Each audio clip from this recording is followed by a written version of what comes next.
pag nilapitan natin yung robot.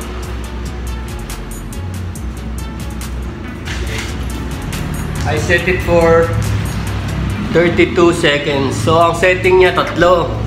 Isang 16 seconds, isang 32 seconds, at saka isang 262 seconds.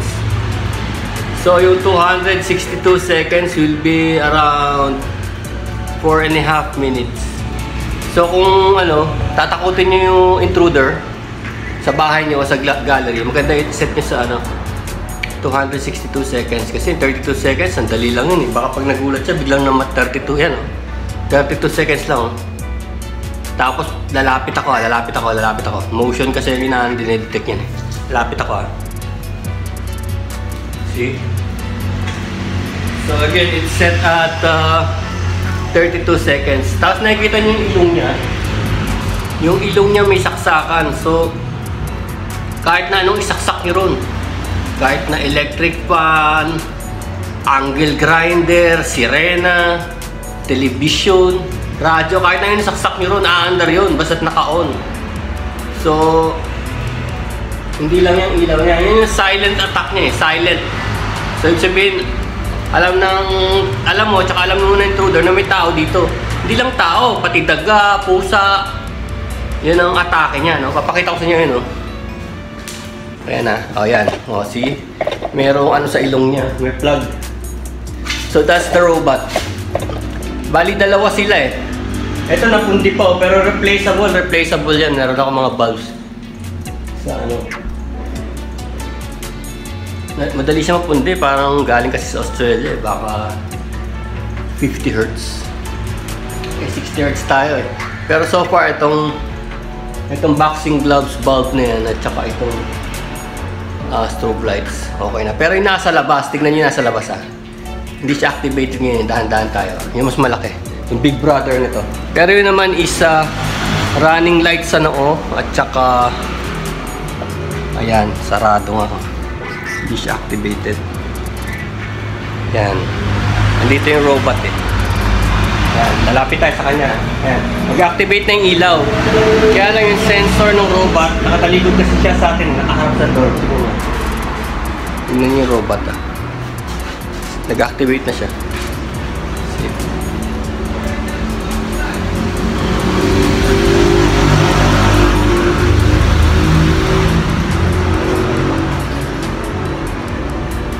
Ganun pa nga ito yung sensor niya at yung ilong niya. Meron siya. So meron tong jetpack. Ayan. May jetpack siya yun. Kung gusto nyo isama rin sa activation. Pwede. Kung gusto nyo isama sa activation jetpack para may ingay. Magugulat din yung intruder. Kaya lang, ang cons kasi nun, baka pati mga tao sa bahay niya magulat, tatakin sa puso. Yun lang. Kailangan yung intindihin din yung mga tao sa bahay. Mamaya magulat din sila. Mamaya may elderly kayo. Biglang pumasok tapos nagwang-wang. Wang! Atakin sa puso, di ba? So yun lang. Pero at least interactive na, no? Alam nyo, naisip ko to. Para to sa maski sinong artist. Yung merong mga assemblage art. Assemblage. Kasi paglapit ng ano, kasi hindi mo siya pwedeng isaksak all the time eh. Una-una, magastos sa kuryente. Pangalawa, baka magkaroon ng sunog dahil laging maandar, di ba? Mas maganda yung pag dumadaan na lang, saka siya kikilos. By using motion sensor. Di ba? Meron namang, 32 seconds eh. Kasi hanggat nandun naman yung tao sa harap niya, hindi naman siya mamamatay eh. Mamamatay lang siya oras na wala na. Tumayo na. So maganda to sa kahit na nung assemblage art. No? Itong motion sensor. Ang dami sa Shopee, Lazada. 100 pesos lang.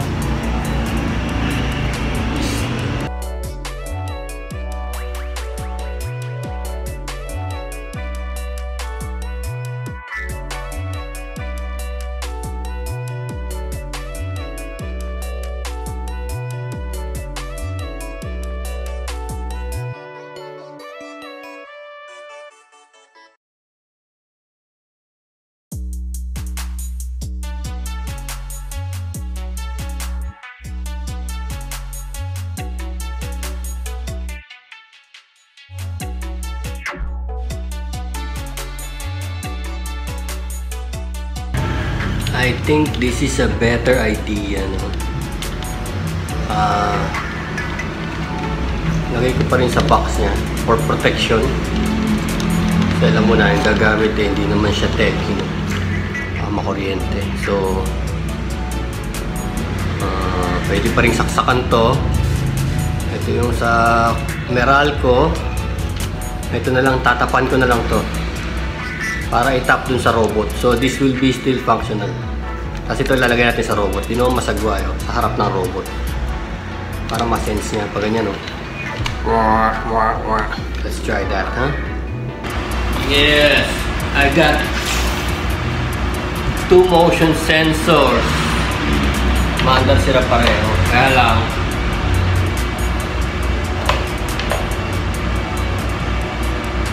kailangan ko buksan. Tignan natin ha, para hindi bulky.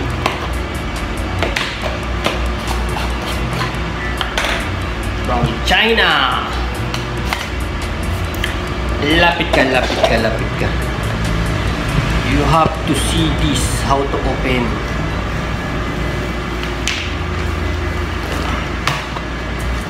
Wala naman ano, susungkitin lang ata.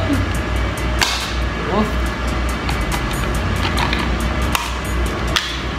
That's it. Ayan o. Yan lang pala yung circuit o. Pwede nga no.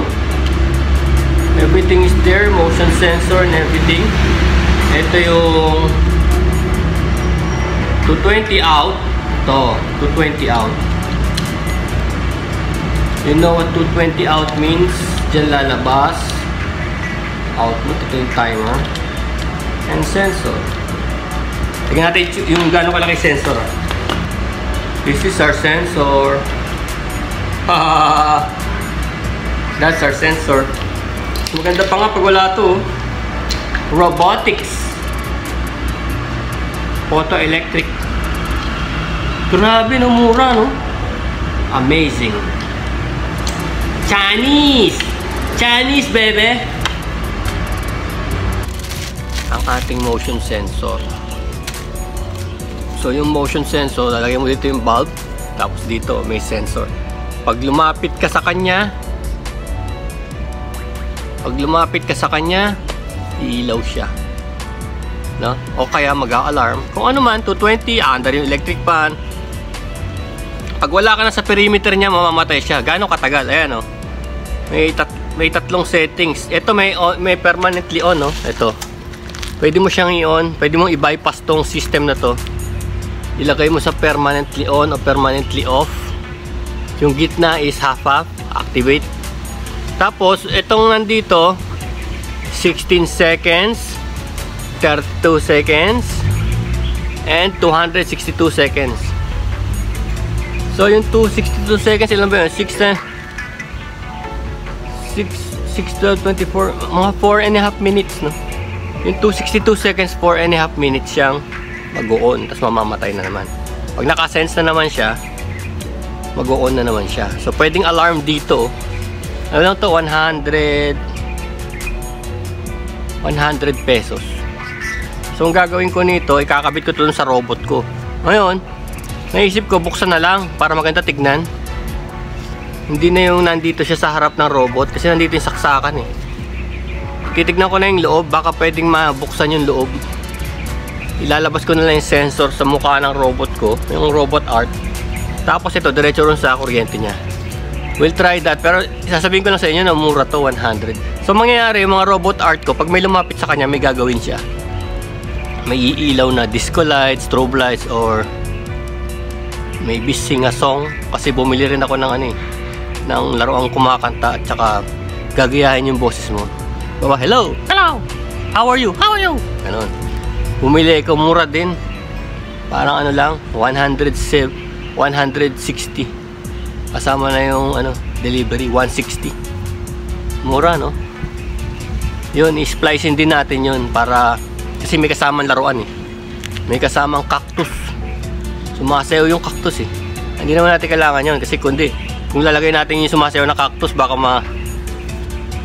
masapawan niya yung robot art. Tignan na lang yung sumasayaw na cactus.